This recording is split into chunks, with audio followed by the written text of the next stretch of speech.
참된 종교의 가치를 회복합시다. 여호와께서 말씀하시되 너희의 무수한 재물이 내게 무엇이 유익하뇨? 나는 수량의 번제와 살찐 짐승의 기름에 배불렀고 나는 수송아지나 어린 양이나 수렴소의 피를 기뻐하지 아니하노라.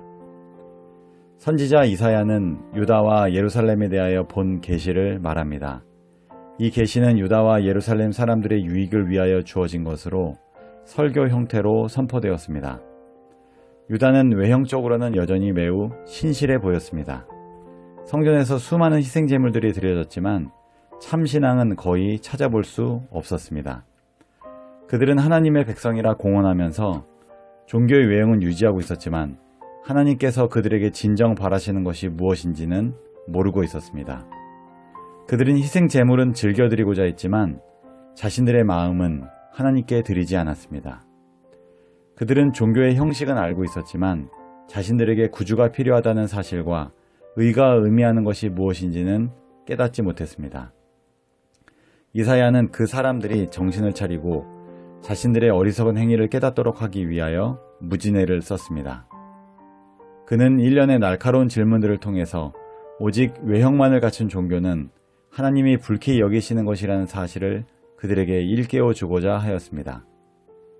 모든 시대를 통하여 선지자들은 하나님께서 요구하시는 것은 제사가 아니라 순종이며 의식이 아니라 의라는 것을 전했습니다. 뉘우침과 참된 회개의 마음이 없이 드리는 제사는 헛된 제사입니다. 그 같은 제사는 아무런 가치도 없는 것입니다.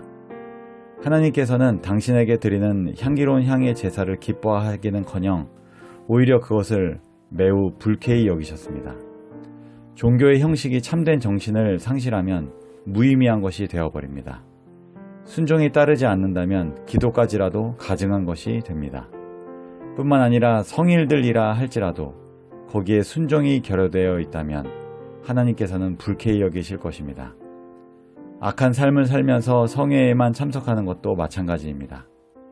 유다와 예루살렘 사람들은 종교 의식을 통해서 하나님의 은총을 받을 수 있으리라 생각하였습니다.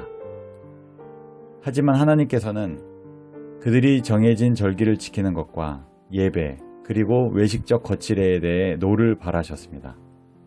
어떤 종교적 형식주의의 가면도 그들의 죄를 덮어줄 수는 없었습니다. 하나님께서 원하시는 것은 우리의 거룩함, 곧 죄를 그치는 것입니다. 뿐만 아니라 선행을 실천하는 것입니다. 이러한 삶은 한순간에 이루어지는 것이 아닙니다. 단호한 결심과 더불어 하늘의 도움, 그리고 근면이 필요합니다. 부지런한 연구와 불굴의 인내, 그리고 결심과 연습을 통해서 우리는 바른 삶의 습관을 습득할 수 있습니다.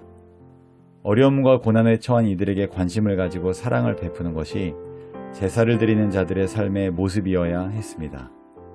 이 땅에서 벌어지는 문제들을 해결하고자 노력하지 않는 종교는 종교가 아닙니다.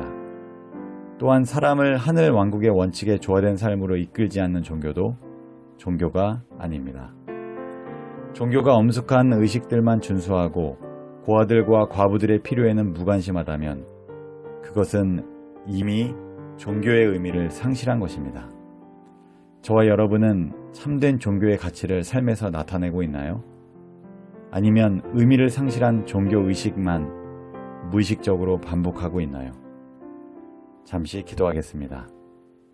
하나님, 이제 악행을 그치고 선행을 실천하는 그리스도인이 되게 하옵소서. 저와 우리 교회가 그 일을 감당하게 하옵소서.